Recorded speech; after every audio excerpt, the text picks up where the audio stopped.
السلام علیکم دوستانو. نن د پاکستان په سوپر لیګ کې د کراچي کینګز او اسلام آباد یونایټډ لوبډلې ترمنځ لوبه ترسره شوه چې د کراچي کینګز سره محمد نبي هم ولوبېدی، خو شرجیل خان او بابر اعظم کراچي کینګز ته په زړه پورې لوبه وکړله.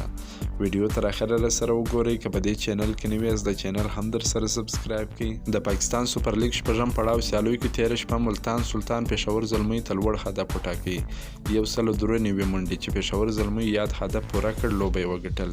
نن هم کراچي کینګز اسلام آباد یونایټډ ته هغسې لوړ هدف وټاکئ 196 منډې هدف یې ورته وټاکئ. دا په شپږم پړاو سیالیو کې تر ټولو لوړ هدف دی.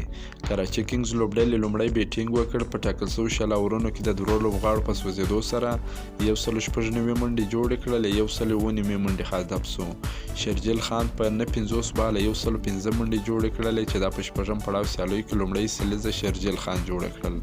بابر اعظم په 450 باله 62 منډې جوړې کړې، کرسټیان په 15 باله 12 منډې جوړې کړې، محمد نبي هم په 15 باله 7 منډې جوړې کړلې. اسلام آباد یونایټډ بالرانو نن هیڅ ښه لوبه نه وکړله، ځکه دوی نن 9 بالونه ډیر تر سره کړل چې په هغه باندې به ویکټه هم راغله، خو بیا به هم ناټ اوټ سو. حسن علي په 4 اوره کې 14 منډې ورکړلې، 1 ویکټ یې واخیستله. فهیم په 4 اوره کې 28 منډې ورکړلې، وسیم په 4 اوره کې 13 منډې ورکړلې، شاداب په 2 اوره کې 12 منډې ورکړلې، ګوهر په 2 اوره کې 22 منډې ورکړلې، افتخار په 1 اوور کې 10 منډې ورکړلې، طلعت په 2 اوره کې 25 منډې ورکړلې، 1 ویکټ یې واخیستل. اسلام آباد یونایټډ لوبډله چې کله اوپننګ ته راغلل 0 اوټ سو. د دوی سره نور بیټسمینان نه و، یو بیټسمین و، نور آلراونډران و. هیڅ تمه نه کېدل چې دوی به یاده لوبه وګټي، خو دوی یاد هدف په 19.1 اوور کې د 5 لوبغاړو په سوځېدو سره پوره کړ. هرلیز په 21 باله 40 منډې جوړې کړلې، فهیم اشرف په 15 باله 25 منډې جوړې کړلې، طلعت په 11 باله 42 منډې جوړې کړلې، آصف علي په 9 باله 21 منډې جوړې کړې، ناټ اوټ. افتخار په 19 باله 49 منډې جوړې کړې، ناټ اوټ.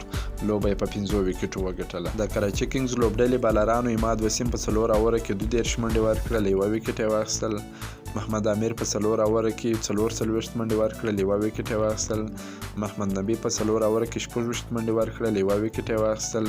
بل د امیر په نامه لوبغاړي په 1 اوور کې 90 منډې ورکړلې، مقصود په 2.1 اوور کې 22 منډې ورکړلې، 1 ویکټ یې واخیستل. ارشاد په 3 اوره کې 13 منډې ورکړلې، 1 ویکټ یې واخیستل. لوبه یې وبایلل.